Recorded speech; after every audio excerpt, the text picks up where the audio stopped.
Assalamualaikum dan selamat sejahtera. Hari ini di tahun 2025, nampaknya penggunaan teknologi AI atau lebih dikenali dengan nama Artificial Intelligence sudah amat menular begitu pantas di kalangan manusia, di mana saja di seluruh planet ini. Tak kira di bumi mana pun, di bumi yang aman atau di bumi yang bergelut dengan kancah kemiskinan atau di bumi yang populasinya amat padat atau di bumi yang sedang membunuh kancah peperangan kerana menegakkan ideologi, AI tetap tular dan semakin berakar umbi. Sebut saja AI. Semua orang tahu, pelajar sekolah menengah, student college atau student universitas, warga kota, warga desa, pekerja mahir, pekerja separuh mahir, ibu bapa, guru atau pesara, semuanya tahu dan telah pernah mengaplikasinya dalam rutin kehidupan seharian. Yang sebagai contoh, lihat saja dalam SMS, lihat dalam FB, lihat dalam IG, Twitter atau website pribadi atau website komersial, atau yang paling sering kita jumpa di aplikasi WhatsApp atau TikTok. Telah banyak contoh-contoh penggunaan AI ini kita jumpa dan kita baca. Sebagai contoh, wajah-wajah diubah, foto-foto pegun dianimatkan, suara ditiru. Semuanya itu untuk apa? Untuk apa semuanya itu? Yang kita sama-sama fikir. Cuba tengok, daripada sekeping gambar yang kaku, ia boleh digerak-gerakkan. Ya, semua sudah dikuasai sekarang. Satu bahagian untuk menganimate dan ianya adalah minimal, sangat sedikit. Itu sedikit saja maksudnya. Hebat bukan? Baik, apa itu AI? Apa itu Artificial Intelligence sebenarnya? Untuk apa dicipta? Siapa pionernya? Apa faedah atau kebaikan AI? Dan apa pula keburukan AI? Okey, saya akan huraikan semuanya itu selepas ini. Tunggu.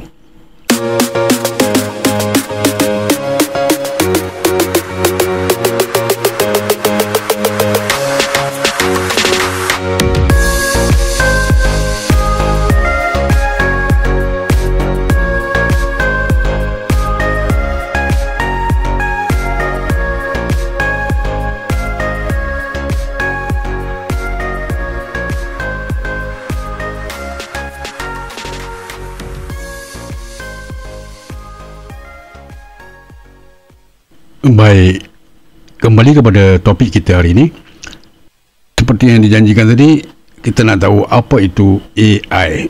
AI ialah, kalau ikut bahasa kita, bahasa kebangsaan kita, bahasa Melayu, bermaksud kecerdasan buatan. Secara ringkasnya, ia merujuk kepada teori pembangunan kepelbagaian jenis sistem komputer yang mampu melaksanakan tugas-tugas yang biasanya memerlukan kecerdasan manusia, seperti penaklukan, terjemahan bahasa dan suara, pembelajaran, membuat keputusan dan persepsi. Itu antara maksud secara ringkasnya. AI merangkumi pelbagai jenis teknologi termasuk pembelajaran mesin, pembelajaran mendalam dan pemrosesan bahasa semula jadi. Tahap kecerdasannya itu, maksudnya kecerdasan buatan AI ini merujuk kepada sistem komputer yang sebenarnya, yang mampu melaksanakan tugas kompleks, tugas-tugas yang susah, yang secara sejarahnya hanya boleh dilakukan oleh manusia, seperti menakul, membuat keputusan atau menyelesaikan masalah. Tetapi adakah semua ini benar-benar membentuk kecerdasan buatan sendiri seperti yang dibayangkan oleh kebanyakan kita? Benarkah? Dan jika tidak, mengapa kita sering menggunakan istilah ini, istilah AI ini? So, dalam klip pendek ini kita akan mengetahui lebih lanjut tentang kecerdasan buatan, perkara yang sebenarnya yang dilakukan oleh AI dan jenisnya yang berbeza-beza itu. Pada akhirnya kita akan tahu tentang beberapa faedah ataupun kebaikan dan beberapa kelemahan atau bahaya AI atau kesan AI yang negatif, serta meneroka kursus fleksibel yang boleh membantu kita membangunkan pengetahuan AI dengan lebih jauh lagi. Okey. Sebagai contoh, sebagai contoh yang paling hampir dengan kita ialah robot humanoid yang sering dikaitkan dengan AI dalam movie, misalnya The Next Generations Data atau movie Terminator T800. Itu contoh yang boleh hampir dengan kita dan mungkin kita telah menontonnya, walaupun yang sebetulnya ianya masih belum wujud. Kita mungkin telah berinteraksi dengan perkhidmatan atau peranti yang dikuasai pembelajaran mesin berkali-kali sebelum ini. Tapi hakikatnya movie itu membayangkan sesuatu yang the futures, tentang masa depan yang belum tentu lagi mungkin ada, mungkin tidak. Tapi itulah penyerapan AI telah pun dilakukan dalam movie tersebut. Okey, contohlah yang paling hampir dengan kita. Anda adalah seorang seller. Dan mahu mempromot produk sendiri. Okey, supaya produk itu dikenali ramai dan pembelinya pun akan berminat untuk membeli produk kita. Tetapi pada masa yang sama, kita tidak mahu memperagakannya sendiri kerana malas menghafal skrip dan tidak mahu menghabiskan masa menghadap kamera ataupun tidak mahu mengulangi kesalahan ketika rakaman dibuat. Maka kita bolehlah menggunakan kepakaran teknologi AI ini untuk membantu. Okey, macam mana tu? Macam mana AI ini boleh membantu kita yang menggantikan diri kita dalam bentuk video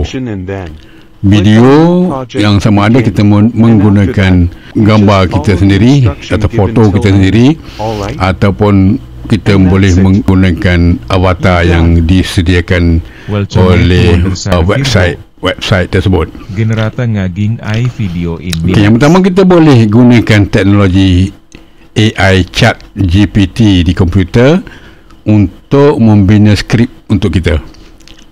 Yang kita type di situ arahan dalam bentuk tulisan dan kita minta dia convert kepada jalan cerita, walaupun dalam bahasa kita sendiri.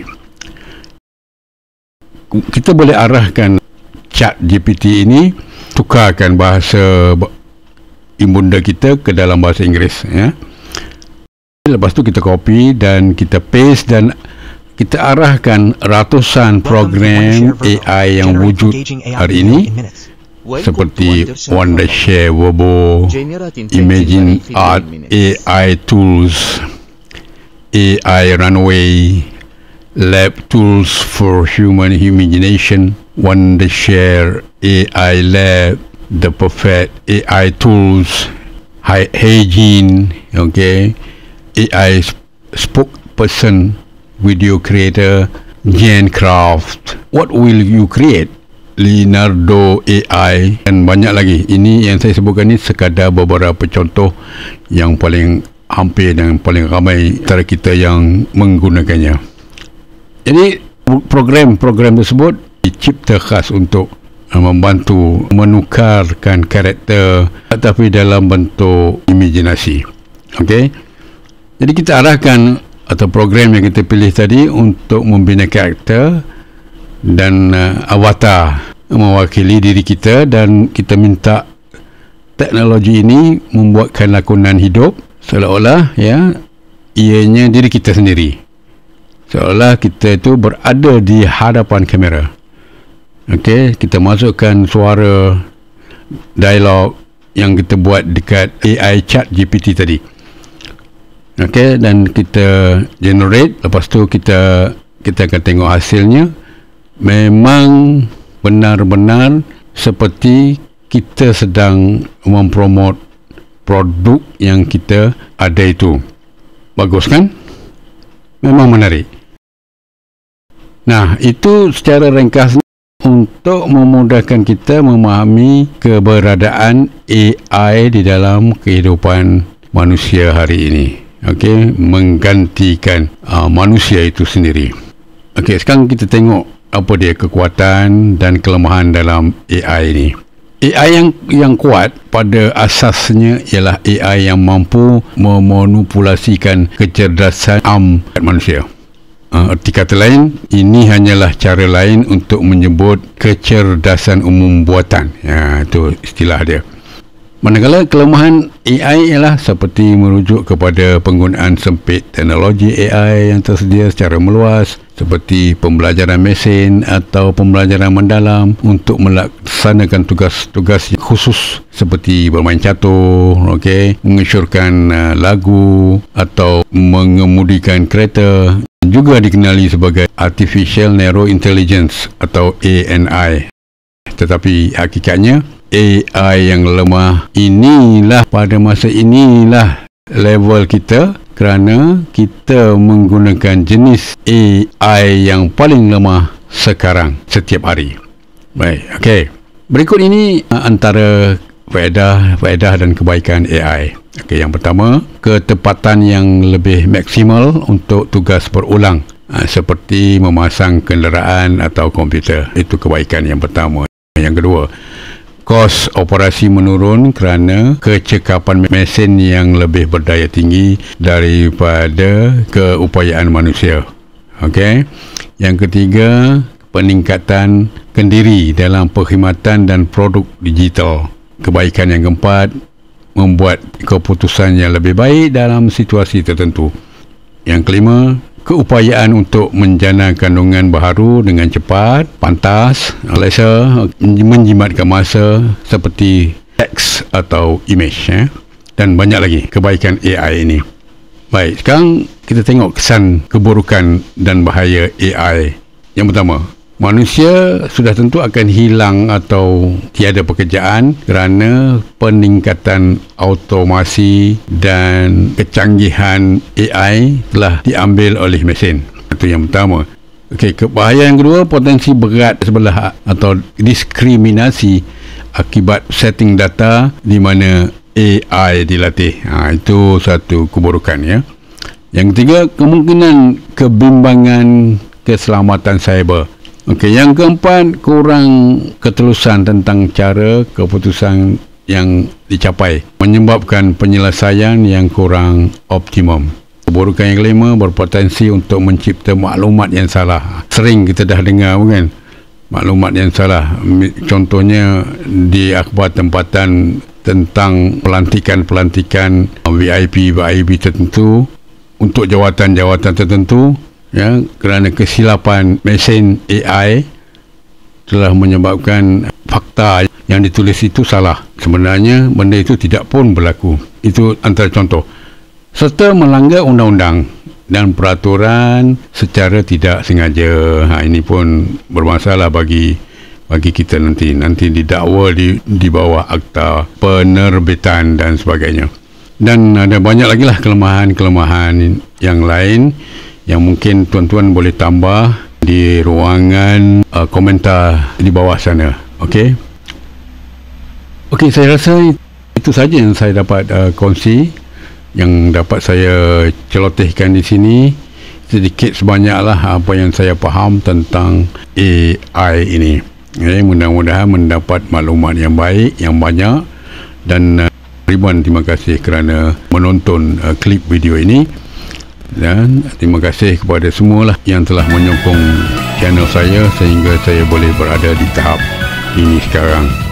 Jadi sekian dulu untuk kali ini, dan kita akan jumpa lagi di lain-lain video yang mendatang.